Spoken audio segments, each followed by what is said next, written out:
हाँ, good morning student. आज का टॉपिक 12th का ऑप्टिक्स है। ऑप्टिक्स में हमें रिफ्रैक्शन थ्रू स्फेरिकल मिरर हमें निकालना है, इसके जो फॉर्मूला निकालना है। एक्चुअली हम लोग लास्ट के वीडियो में रिफ्रैक्शन थ्रू प्लेन सरफेस देखे थे। प्लेन सरफेस में देखे थे रिफ्रैक्शन का मतलब ये हुआ कि लाइट जो है एक मीडियम से जब दूसरे मीडियम में जाती है तो वो बेंड हो जाती है, तो उस फिनोमेना को रिफ्रैक्शन कहते हैं। तो हम लोग एक प्लेन मीडियम में किए थे। अब क्या होगा कि स्फेरिकल सरफेस में क्या होगा। सपोज कीजिए एक मीडियम, एक सरफेस है, ये कर्व सरफेस है, एक कर्व सरफेस है, और इस साइड मीडियम, ये जो है मान लेते हैं मीडियम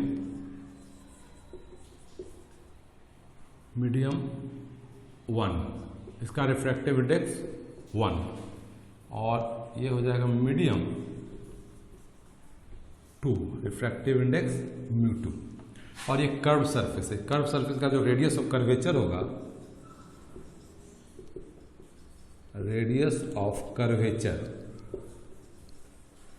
मान लेते हैं r है। तो इस दो मीडियम को सेपरेट करने वाला ये बाउंड्री है, ये बाउंड्री है जो कर्व है। मान लेते हैं कि यहां पे एक ऑब्जेक्ट, ये ऑब्जेक्ट O है और ऑब्जेक्ट का डिस्टेंस U है, ये U है।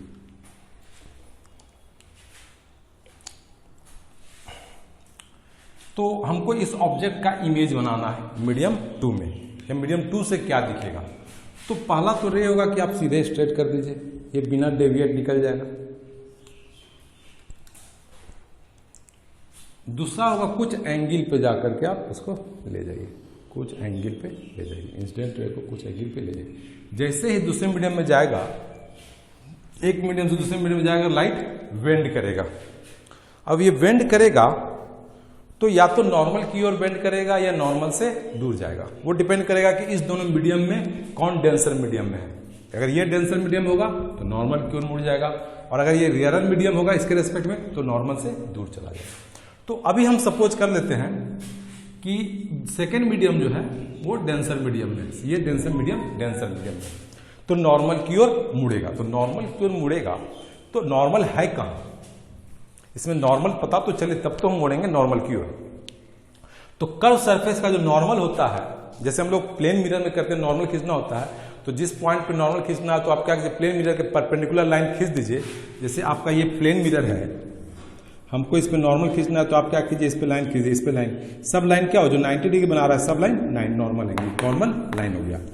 इसमें नॉर्मल क्या होगा, तो इसमें नॉर्मल होगा तो ये कर्व सरफेस है, इसका कोई न कोई सेंटर होगा। कर्व सरफेस अगर है तो इसका कहीं ना कहीं सेंटर होगा। मान ले सपोज करते हैं कि ये सेंटर है, सी इसका सेंटर है, तो सी पॉइंट से कहीं पे भी इस कर्व सरफेस कहीं भी खींचेंगे वो उसका नॉर्मल हो जाएगा, वो उसका नॉर्मल है।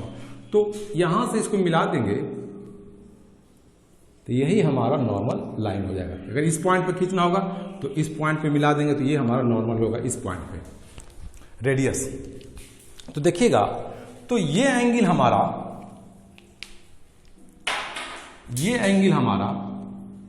एंगल ऑफ इंसिडेंस हो जाएगा, आई एंगल ऑफ इंसिडेंस हो जाएगा। तो लाइट जो है अगर नहीं होता कुछ तो ये सीधा इस पाथ को जाता, ये अनडेविएटेड जाता। अगर मीडियम सेम होता, ये मीडियम सेम होता तो सीधा जाता। लेकिन अब ये डेंसर मीडियम है, मान लिया कि ये डेंसर मीडियम है, तो नॉर्मल की ओर मुड़ेगा। तो नॉर्मल तो यही है, तो लाइट ये ना जा करके नॉर्मल की ओर मुड़ेगा, तो ये जो है कहीं जा करके यहां ना मिलेगा, और ये पॉइंट पे मान लेते हैं कि यहां पे इमेज बना रहा है, ये आई इमेज बना रहा है। तो ये हमारा जो हो जाएगा रिफ्रैक्टेड एंगल हो जाएगा, ये हमारा आई एंगल है, ये रिफ्रैक्टेड एंगल आर हो जाएगा। हमको यू भी ये हमारा डिस्टेंस हो जाएगा, ये हमारा वी हो जाएगा, ये हमारा v, image distance, object distance, angle of incidence, angle of refraction. U v और μ1 μ2 में हमको रिलेशन निकालना, रेडियस कर्वेचर में हमको रिलेशन निकालना है। तो हम क्या करते हैं, मान लेते हैं कि ये एंगल अल्फा है, ये एंगल अल्फा है, ये एंगल बीटा है, और ये angle gamma, alpha beta gamma. तो हम लोग इस पॉइंट को मान लेते हैं P, ये पॉइंट O है, ये पॉइंट C है, ये पॉइंट A, तो और ये पॉइंट P है, तो इस पॉइंट को मान लेते हैं हम लोग, इस पॉइंट को P नहीं मान लेते, इसको पॉइंट को A मानते हैं, इस पॉइंट को P मानते हैं, और इस पर जो परपेंडिकुलर लाइन होगा उसको मान लेते हैं M, उसे मान लेते हैं M, है ना। अब देखते हैं, हमको अब निकालना है रिलेशन, तो हम करते हैं क्या, इन ट्रायंगल, अच्छा देखिएगा एक चीज, इन ट्रायंगल OAC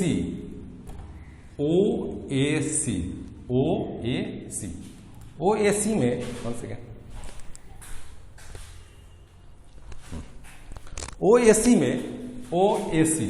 OAC में देखेंगे जो आई एंगल है, अगर ध्यान से देखिएगा, आई ये है, ये एंगल आई है, ये एंगल आई है, तो इस दोनों के बीच में, ब्लू और रेड के बीच में, तो ये जो एंगल भी आई होगा, ये एंगल भी आई होगा, तो ये एंगल देखिएगा OAC एंगल का एक्सटीरियर एंगल है, तो लिख सकते हैं here I is exterior angle,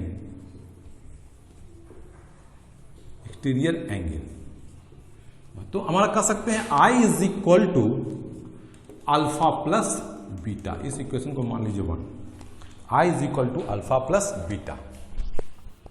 उसी तरह से in triangle ACI, in triangle ACI में कह सकते हैं बीटा जो है एक्सटीरियर एंगल है, बीटा इज एक्सटीरियर एंगल, तो यहां पर लिख सकते हैं beta is equal to R plus gamma, तो R is equal to beta minus gamma, इस इक्वेशन को मान लेते हैं 2, दो इक्वेशन हमारे पास आ गया, I एंड R। अब देखते हैं, जो भी हम लोग फॉर्मूला ड्राइव कर रहे हैं, तो जो भी इंसिडेंट रे है सब पैरेक्सियल रे है, जो भी हम लोग ड्राइव करते हैं, ऑप्टिक्स में पढ़ते हैं, वो पैरेक्सियल है। पैरेक्सियल रे का मतलब ये हुआ कि जो इस लाइन के बहुत क्लोज हो, इस लाइन के बहुत क्लोज, इससे पैरेलल हो, 1 डिग्री 2 डिग्री के आसपास हो, इसका मतलब हो गया alpha beta gamma I R सब छोटा है, बहुत छोटा है, here alpha beta gamma I R very very small, बहुत स्मॉल है।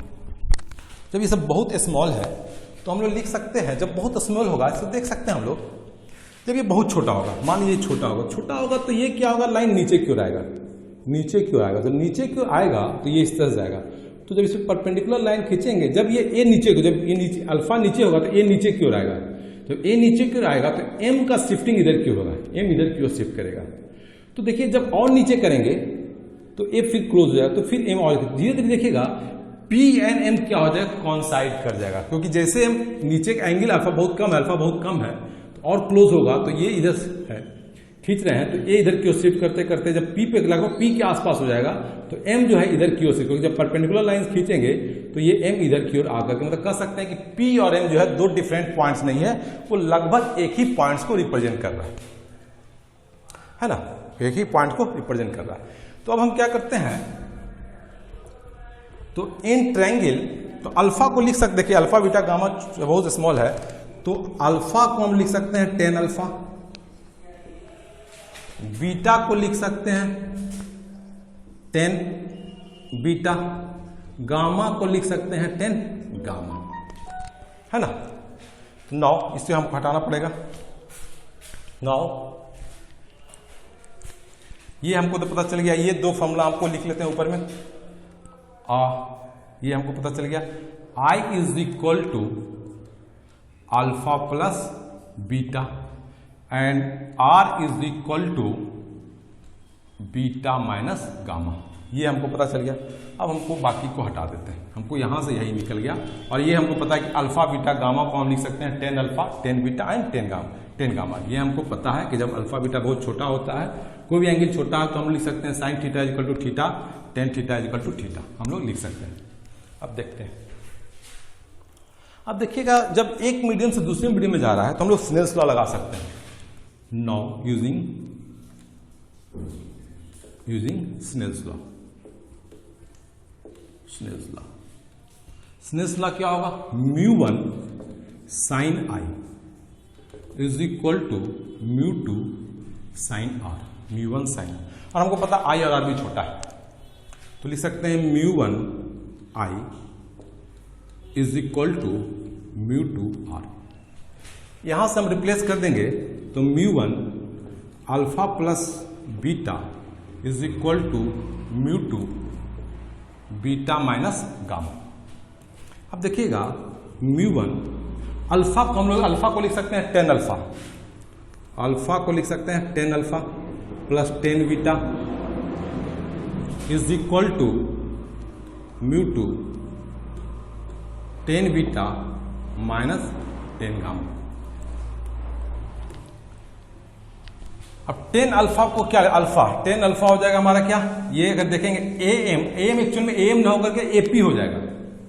AM अगर हम लिख सकते हैं, ऐसे लिख देते हैं μm AM बाय क्या हो जाएगा OM प्लस 10 बीटा, 10 बीटा क्या होगा AM by MC, AM by MC is equal to μ2 10 beta, फिर 10 बीटा, 10 बीटा हमारा हो जाएगा AM by MC minus 10 gamma, 10 gamma को क्या लिख सकते हैं फिर AM बाय MI। यहां पे देखिएगा M जो भी पॉइंट है एक्चुअली P के बहुत क्लोज है, क्यों, क्योंकि अल्फा बीटा गामा I और सब बहुत कम, वेरी वेरी स्मॉल है, सब पैरेक्सियल रहे तो M धीरे धीरे जो होगा P के आसपास होगा। तो M को जहां भी M पॉइंट्स है उसको P कर देते हैं, तो μ is equal to AP by OM, OP plus AP by PC is equal to μ2 AP by PC minus AP by PI हो गया। अब देखते हैं AP तो ऊपर सब जगह कॉमन कट गया, ये कोई दिक्कत नहीं। अब हमारे पास आ जाएगा μ1 by 1 by OP plus 1 by PC is equal to μ2 1 by PC minus 1 by PI, ये हमारा हो गया। अब थोड़ा सा सिंप्लीफाई देखते हैं OP PC PI क्या है, तो ध्यान देखिएगा OP है क्या, is nothing but object distance. तो ऑब्जेक्ट जब इंसिडेंट रे इधर का है तो OP को हम लोग लिख सकते हैं माइनस U। फिर हमारा PC क्या है, ये डिस्टेंस क्या है, रेडियस ऑफ कर्व का सेंटर है, तो PC is nothing but radius of curvature R। उसके बाद हमारा आता है PI क्या, इमेज डिस्टेंस, भी या पॉजिटिव होगा क्योंकि उस साइड है इंसिडेंट रे के डायरेक्शन में, और ये O जो है इंसिडेंट रे के अपोजिट डायरेक्शन में। तो इसको जब रिप्लेस करेंगे तो हमें हटाना पड़ेगा, छोटा बोर्ड है, तो हमारा जो आ जाएगा μ1 1 बाय OP की जगह पे 1 बाय माइनस U अब प्लस 1 बाय PC क्या हो जाएगा R इज इक्वल टू μ2 क्या हो जाएगा 1 बाय PC 1 बाय R, और ये हो जाएगा माइनस साइन है यहाँ पे माइनस PI भी 1 बाय B। इसको सिंप्लीफाई करेंगे तो minus μ1 by U plus μ1 by R is equal to μ2 by R minus μ2 by V। तो भी इसको इस टर्म को हम लोग इधर लेके आते हैं, तो ये प्लस हो जाएगा μ2 बाय V, और ये इसको यहां ले देते हैं माइनस μ1 बाय U, ये हो गया इज इक्वल टू, इसको इधर लेके चले जाते हैं, तो इसको इधर लेके चले जाएंगे तो आपका हो जाएगा μ2 माइनस μ1, और ये R हो जाएगा। तो ये जो है हमारा फॉर्मूला हो गया रिफ्रैक्शन थ्रू कर्व सरफेस और स्फीयर सरफेस का, जहां जहां μ2 जो है refractive index of refracted medium है, और μ1 क्या है इंसिडेंट मीडियम का रिफ्रैक्टिव इंडेक्स है, V is the image position and R is the जिस कर्व का रेडियस ऑफ कर्वेचर है। तो ये फॉर्मूला बहुत इंपॉर्टेंट फॉर्मूला है, याद रखिएगा। है ना। तो इसका यूज करके जो है हम लोग कर्व सरफेस में कहीं पे भी इमेज का पोजीशन हम लोग निकाल सकते हैं। और इस पे 100% है IIT के लिए, इंजीनियरिंग के लिए, मेडिकल के लिए, बोर्ड में ये डेरिवेशन आपको आता ही आता है। ये वेरी इंपॉर्टेंट है। Thank you.